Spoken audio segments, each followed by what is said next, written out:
Now I will be teaching you how you can upload and organize contacts and leads for your clients inside Go High Level. Now, take note that ang file lang na tinatanggap ni Go High Level when importing contacts is a CSV file lang. So for this video, I have already prepared a CSV file. Ayan, ito siya. So we have here the first name, last name, phone, email, and a service. Now let's try to import this or upload this inside Go High Level and organize yung contacts natin, okay? So once nandito ka na sa contacts, click mo tong import contacts. And then make sure na naka-check siya sa contacts. Click on next.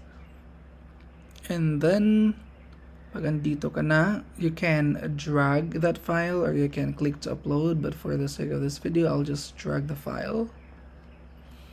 Alright, and then I'll hit on next. Now, dito na yung exciting part, kung saan i-map na natin yung contact information. Alright, so once you're here, usually automatically naman na ma-map siya, but there are instances na hindi siya na ma-map. Okay, so first name, ito yung first name. Sana yung CSV file ko. So first name, and then makikita rin dito is first name din siya. Last name, naka-last name din siya yung test, and then phone. Phone ito, email is yung email ko naman. And then service, di siya na-map. So let's try to search kung available yung word or yung field na service. So hindi siya available. Alright, so ibig sabihin yan, kailangan nating gawan to ng field. Paano? Okay, now we might need to cancel this for now kasi nga gagawa natin to siya ng field. So cancel muna natin. Hit on continue and then punta tayo dito sa settings. Once nandito ka na sa settings, scroll down and then hanapin mo yung custom fields. Alright, pag nandito ka na sa custom field, click mo yung add field. And then, for the sake of this video, piliin natin yung single line, but you have different options here, okay? Pero for this video, hit natin yung single line kasi ito naman yung kailangan natin. And then hit on next. Yung field natin, yung nakasaad dito sa ating yung nakalagay sa spreadsheet natin or sa CSV file is a service yan, diba? So, natin yung service and then yung object, make sure naka-contact siya. And then group, ikaw na bahala kung saan mo siya ilalagay. Alright, pwede sa contact information, general info ba siya or additional info ba siya. But for the sake of this video, let's use additional info. Pwede rin naman contact, but additional info na lang.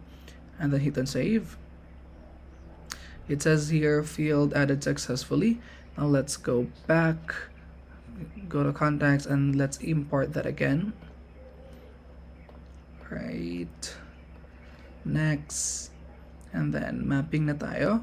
First name check, last name map, phone map, email map, and then yung service din naka map na din siya.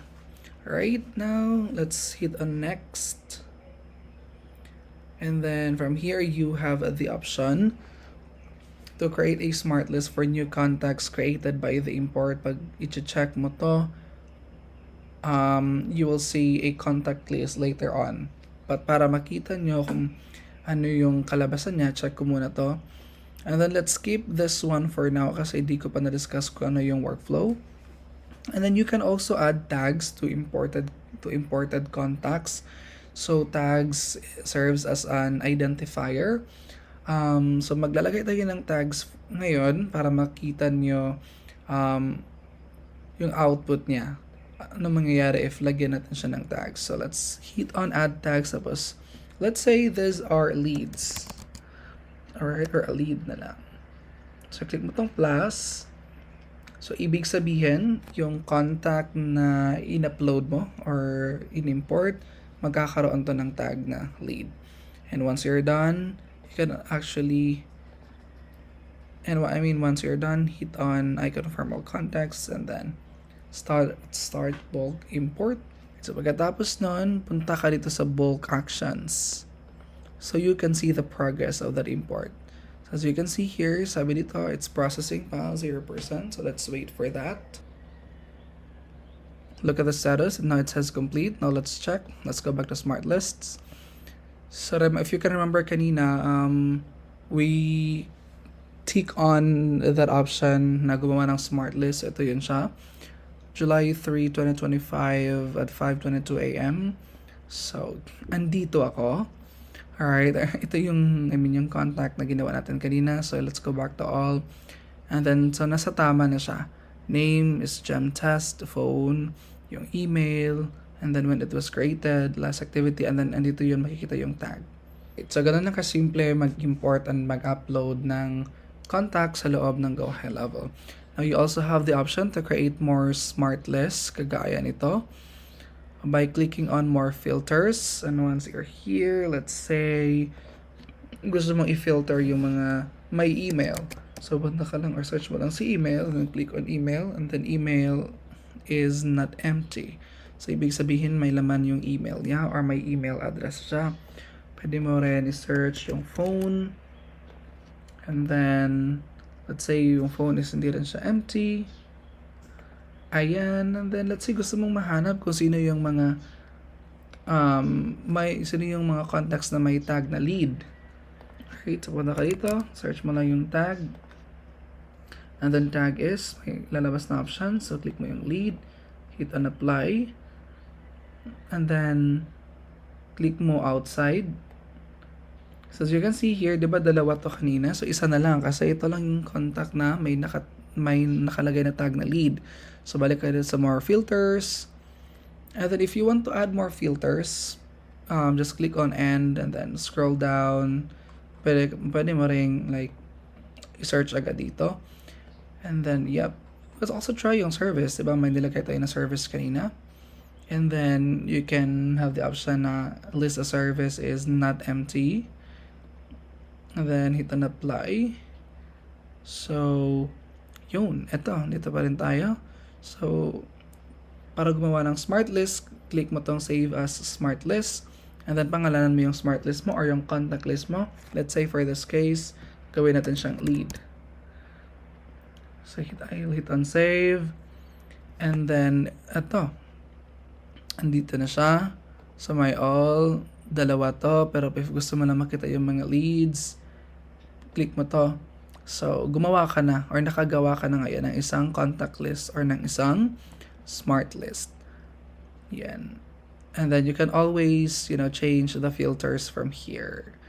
You can also change, the name of the smart list.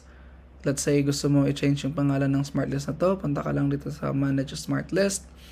And once you're here, click mo to. And then, yep, you can add na yung smart list. You can edit na the name of the smart list that you have just created. And just don't forget to hit on save.